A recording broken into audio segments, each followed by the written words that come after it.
Welcome to అభినవ భారత్. నేను రఫీ. తెలంగాణ ఆంధ్రప్రదేశ్ కలిసి ఉన్నప్పుడు ఉమ్మడి రాష్ట్రంగా ఉన్నప్పుడు ఏ పిన్ కోడ్ అయితే ఉందో ఇప్పుడు కూడా సేమ్ అదే పిన్ కోడ్ ఉండడం జరిగింది.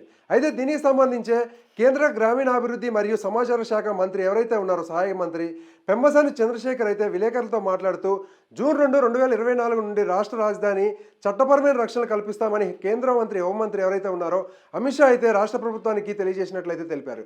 అయితే ఇక్కడ చూసుకుంటే ఇక్కడ ఏదైతే ఉమ్మడి రాష్ట్రంగా ఉన్నప్పుడు తెలంగాణ ఆంధ్రప్రదేశ్ అక్కడ ఏదైతే చట్టం ఉందో రాష్ట్ర విభజన సంబంధించిన చట్టంలో 10 సంవత్సరాల పాటు ఉమ్మడి రాజధానిగా అయితే హైదరాబాద్ ఉండడం జరిగింది. అయితే ఈ ఉమ్మడి రాజధానిగా ఉన్న హైదరాబాద్ ఉండటం వల్ల అయితే ఇప్పటి వరకు అయితే పోస్టల్ సంబంధించిన కోడ్లు అయితే చేంజ్ చేయలేదు.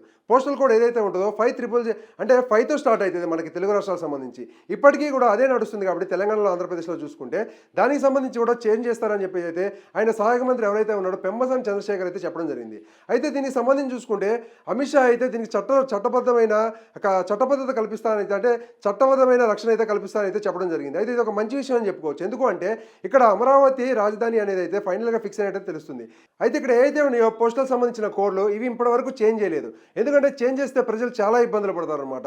దానివల్ల రాష్ట్రాల విభజన తర్వాత ఇమీడియట్గా అయితే పోస్టల్ కోడ్లు అయితే చేంజ్ చేయరు. కానీ ఇక్కడైతే ఆయన చేంజ్ చేస్తానని అయితే చెప్పడం జరిగింది. అయితే ఇక్కడ చేంజ్ చేయడానికి గల కారణం ఏంటంటే ఉమ్మడి రాజధానిగా 10 సంవత్సరాల పాటు హైదరాబాద్ ఉండటం వల్ల అయితే ఇన్ని రోజులు కోడ్ సేమ్గా ఉంది. అంటే ఇక్కడ మనకి 5000 అలా కోడ్ ఉంటుంది. అంటే 6 డిజిట్స్ ఏదైతే ఉంటుందో దాంట్లో ఫస్ట్ అక్షరం ఏదైతే ఉంటుందో ఫస్ట్ లెటరు అది 5 అనమాట. ఈ 5 సంబంధించిందే తెలంగాణ ఆంధ్రప్రదేశ్కి ఉంది కాబట్టి ఇప్పుడు అమరావతికి కొత్త కోడ్ రాబోతుంది. కొత్త కోడ్కి వస్తే ఇప్పుడు 5 ఏదైతే ఉందో తెలంగాణ ఆంధ్రప్రదేశ్ కలిపి మారే అవకాశం ఉంది. అప్పుడు ఏది కేటాయిస్తారైతే వేచి చూడాల్సి ఉంది. ఎందుకంటే ఇక్కడ మార్చిన తర్వాత అయితే చట్టబద్ధత కూడా చట్టరూపం కూడా దాల్చే అవకాశం ఉంది. ఎందుకు అంటే ఇక్కడ పోస్టల్ కోడ్ అనేది అక్కడ సెంట్రల్ గవర్నమెంట్ చేతిలో ఉంటుంది కాబట్టి ప్రతిసారి రాజధాని మార్చుకుని కూడా ఉంటుంది. కానీ ఇక్కడ కొన్ని సమస్యలు ఉన్నాయి. ఇక్కడ ఏం సమస్యలు ఉన్నాయి అంటే ఇక్కడ పోస్టల్ కోడ్ చేంజ్ చేయడం ద్వారా అయితే ఇక్కడ ఎవరైతే ప్రజలు ఉంటారో ప్రజలందరూ కూడా కొంత ఇబ్బందులు పడాల్సిన అవసరం అయితే ఉంటుంది. ఎందుకు అంటే అక్కడ రిలేటెడ్గా ఆ ఏరియా సంబంధించిన అంటే అమరావతికి సంబంధించిన ఏరియా మొత్తం కూడా ఇప్పటికే గవర్నమెంట్ అన్ని సైట్లలో అన్ని డిపార్ట్మెంట్స్లో కూడా 5 అనే లెటర్తో స్టార్ట్ అయి ఉంటుంది. కాబట్టి పిన్ కోడ్ ఇప్పుడు మార్చడం వల్ల ఏం జరుగుతుంది అంటే పిన్ కోడ్ మారుతుంది.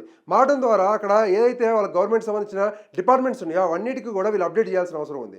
అంటే ఆధార్ కార్డు తర్వాత ఏదైతే పాన్ కార్డు మనం చూసుకుంటే బ్యాంకు సంబంధించిన డీటెయిల్స్ అవన్నీ కూడా చేంజ్ అవ్వాల్సిన అవసరం ఉంది. అంతేకాకుండా రెవెన్యూ సంబంధించిన ప్రతిదీ కూడా గవర్నమెంట్ డిపార్ట్మెంట్ ప్రతిదీ కూడా మార్చాల్సిన అవసరం ఉంది. కాబట్టి కొంతవరకు అయితే దీన్ని టైం తీసుకొని మార్చే ప్రయత్నం అయితే చేస్తున్నారు. అయితే దీనికి సంబంధించి కేంద్ర సహాయ మంత్రి ఎవరైతే ఉన్నారో పెమ్మసాని చంద్రశేఖర్ రావు విలేకరులతో మాట్లాడుకుంటూ కూడా ఆయన ఏం చెప్పారంటే 2024 వరకు అంటే 2014 నుంచి 2024 వరకు కూడా 10 సంవత్సరాలు పూర్తయింది. కాబట్టి 2024 జూన్ 2 నుంచి ఆంధ్రప్రదేశ్లో ఏదైతే రాజధానిగా ప్రకటించబడిందో అమరావతిని అయితే గుర్తించాలని అయితే రాష్ట్ర ప్రభుత్వం అక్కడ కేంద్ర ప్రభుత్వం అయితే కోవడం జరిగింది. దీనికి కూడా కేంద్ర మంత్రి ఎవరైతే హోంమంత్రి అమిత్ షా ఉన్నారో అమిత్ షా కూడా సానుకూలంగా స్పందించి దీనికి సంబంధించి చట్టబద్ధమైన ఏదైతే రక్షణ ఉందో అవి కల్పిస్తామైతే అని చెప్పడం జరిగింది. అయితే ఇక్కడ 2024 జూన్ నుంచి అయితే ఇక్కడ అమరావతి అనేది ఆంధ్రప్రదేశ్ క్యాపిటల్గా ఉండడం అయితే తెలుస్తుంది. అంతేకాకుండా ఇక్కడ చట్టబద్ధత కల్పించడం ద్వారా అయితే రాజధాని మార్చాలన్నా కూడా కేంద్ర ప్రభుత్వం అనుమతులు కావాలి. కాబట్టి ఇక్కడ పోస్టల్ కోడ్ ఏదైతే ఉందో ఇది కూడా మారుస్తా అని చెప్పడం జరిగింది. కాబట్టి కేంద్ర ప్రభుత్వం